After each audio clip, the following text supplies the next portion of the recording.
Assalamualaikum warahmatullahi wabarakatuh. Welcome to our channel Dr. Dodo dan Bunda Sanet yang akan bicara tentang kesehatan dan dunia fashion. So, jangan lupa untuk subscribe, like, tekan tombol loncengnya, share, dan komen ya. Semoga bermanfaat. Assalamualaikum warahmatullahi wabarakatuh. Hai. Hai semuanya. Welcome to our channel Dr. Dodo, Bunda Sanet YouTube channel yang akan selalu membahas tentang dunia fashion dan kesehatan. Ya, hari ini kita akan membicarakan tentang seperti kemarin kita mau bilang tentang mitos vs fakta pada kehamilan. Seputar kehamilan ya. Mitos dan fakta seputar kehamilan yang barangkali banyak dipertanyakan. Hari ini kita di mana ya? Sebelum kita mulai. Jadi sudah tahu dari awal kita agak sedikit crowded karena biasa di dalam, sekarang kita agak biasanya kita di dalam studio kita. Hari ini kita ada di The Onsen Hotel and Resort di Songgoriti, Malang. Jadi ini agak terlambat soalnya biasanya ada yang bantuin Mbak Restu. Hari ini nggak ada yang bantuin sama sekali. Jadi Bunda yang jadi mekanis juga jadi yang lainnya, oke? Nah, hari ini kita akan bicarakan masalah mitos vs fakta. Udah siap ya? Siap ya. Udah siap ya?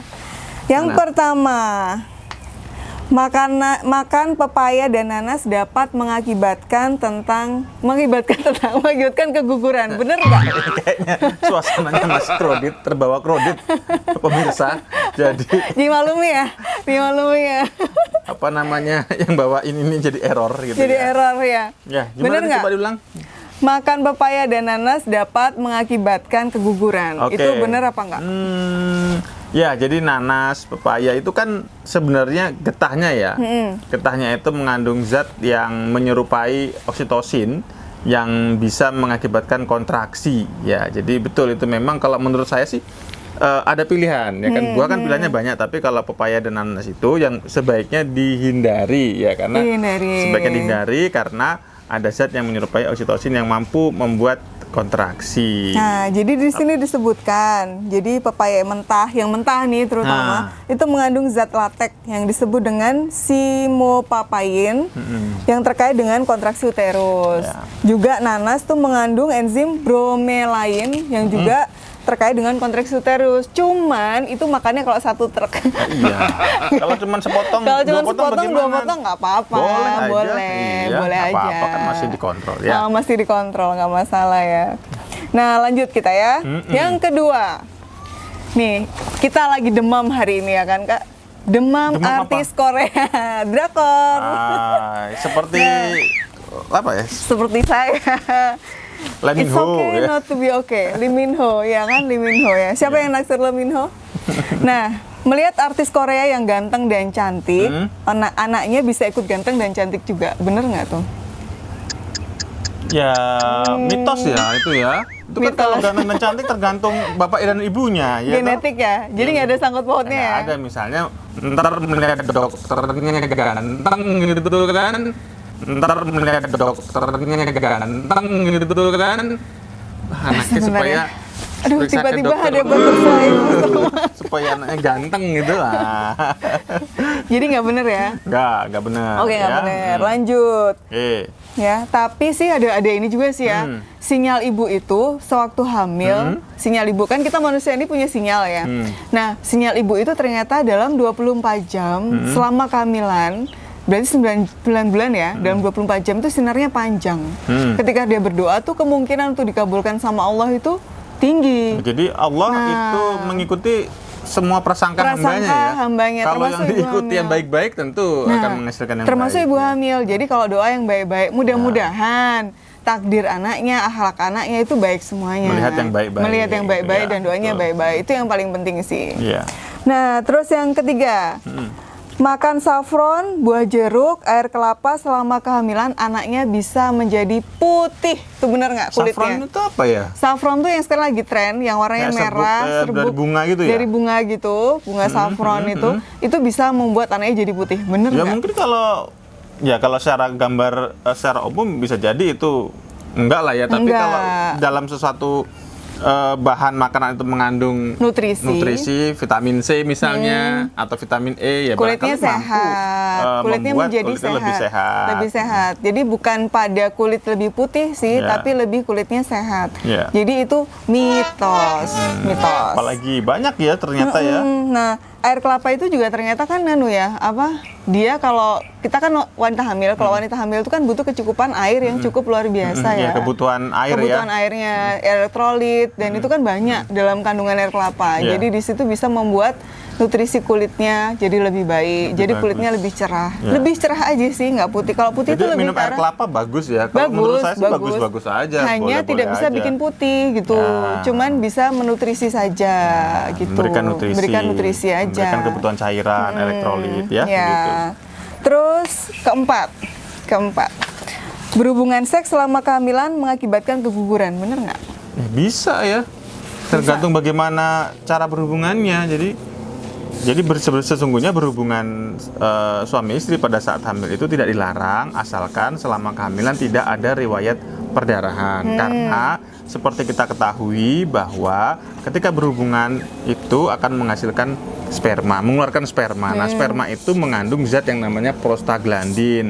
Prostaglandin itu mampu memicu kontraksi ya pada rahimnya. Jadi makanya biasanya kadang beberapa kasus habis berhubungan terus flek perdarahan. Harus hati-hati. Jadi sebenarnya tidak dilarang. Tidak dilarang, aman sebenarnya, terutama di trimester kedua dan trimester ketiga. Kasihan dia kalau nggak boleh, kasihan.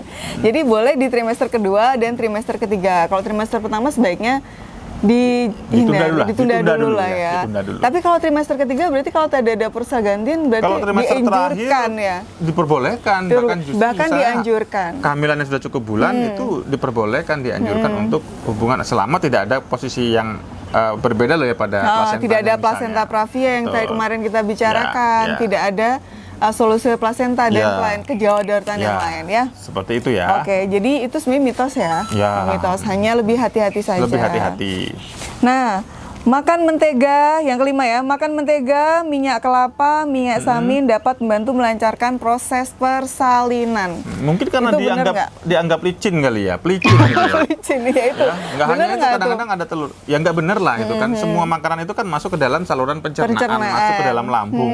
Bukan berarti langsung ke saluran jalan lahir lo ya. Mungkin persepsinya wah ini kalau mentega tuh licin, barangkali nanti kalau lahiran juga licin.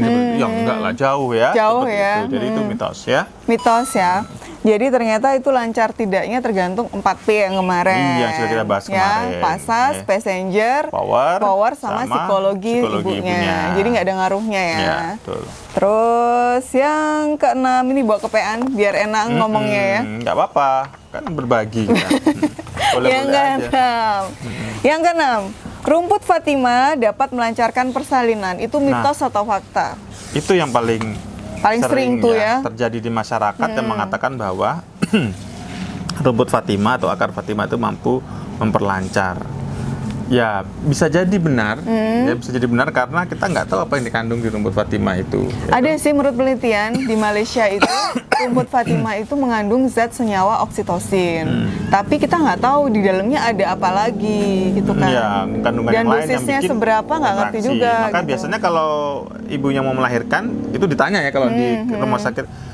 Ibu ada minum apa sesuatu ya yang perlu kita pertanyakan seperti itu, termasuk rumput Fatima itu. Ya, terus juga rumput Fatima itu kalau seandainya salah dosis ya kebanyakan atau itu bisa mengakibatkan kontraksi yang cukup hebat. Nah, saat kontraksi itu berlangsung itu kan biasanya kalau pembuluh darah kan mungkin seperti ini. Nah, kalau kontraksi itu yang terjadi pembuluh darahnya mengecil.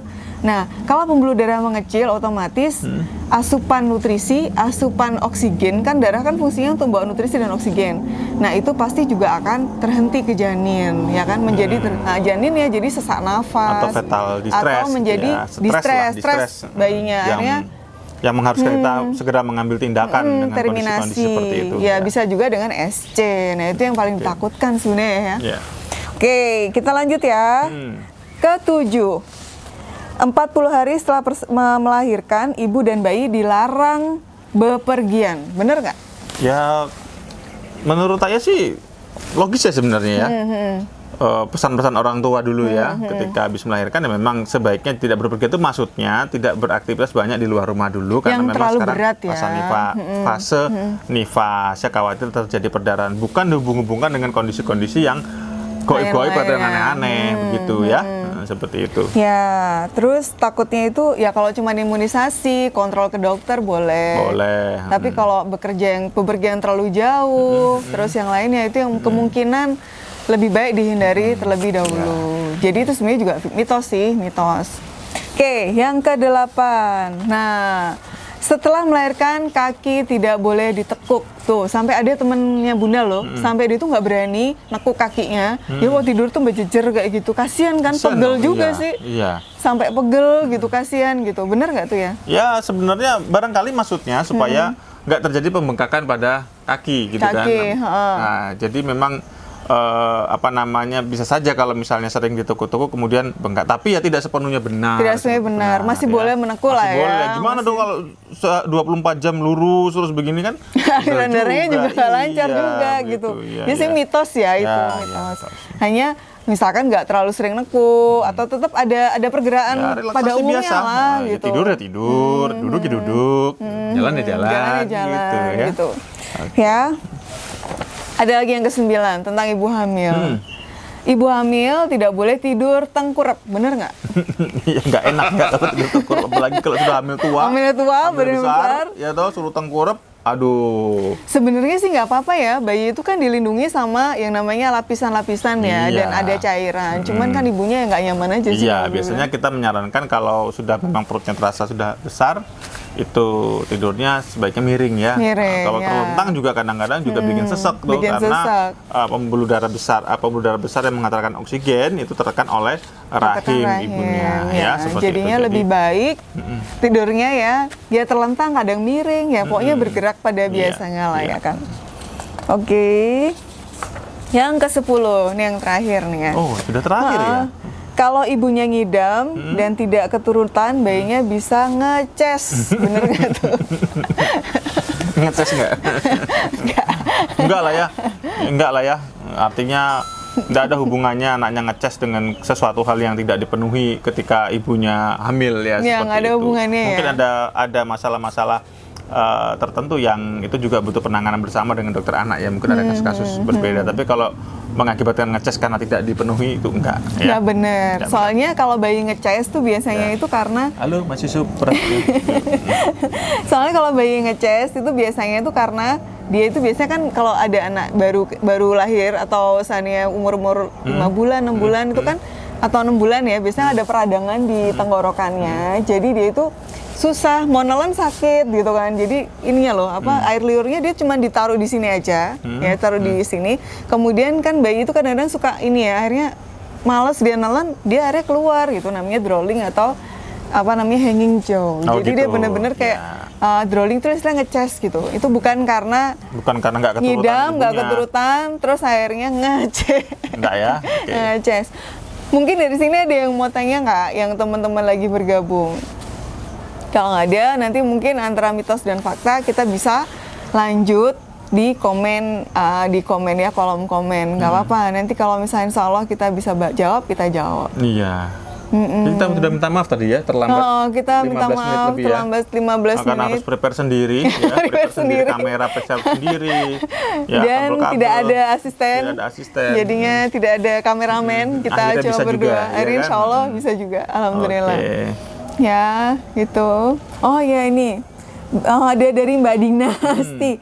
Berarti bayi ngeces karena ngidam nggak keturutan itu fitnah ya Pak Dokter.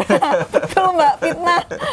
Dan fitnah itu lebih kejam daripada nggak fitnah. Ntar fitnah bapaknya, suaminya tuh gara-gara papanya nggak memenuhi, ini anaknya ngecesan gitu, kasian juga papanya kan. Papanya. Ada nggak memenuhi juga bukan karena alasannya itu ya. Fitnah. Ya.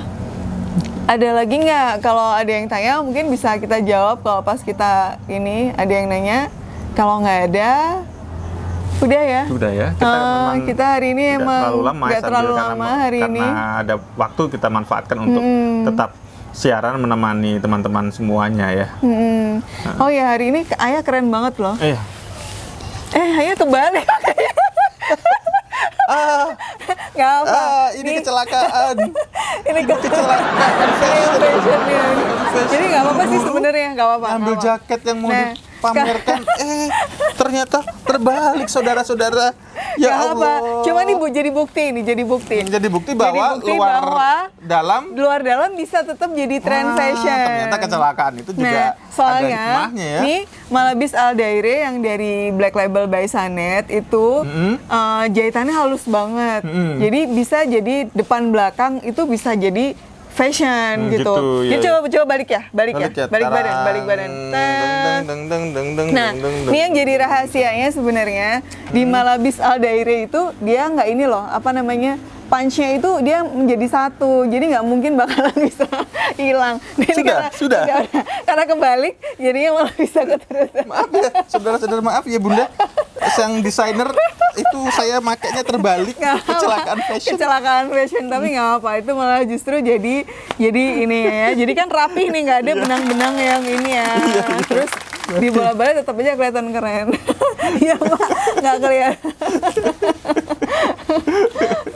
Oke. Ya. Terima kasih semuanya. Terima kasih semuanya yang udah gabung. Yeah. Hari ini mah kita cuma sebentar, kita cuma bicarain tentang fakta dan mitos tentang kehamilan.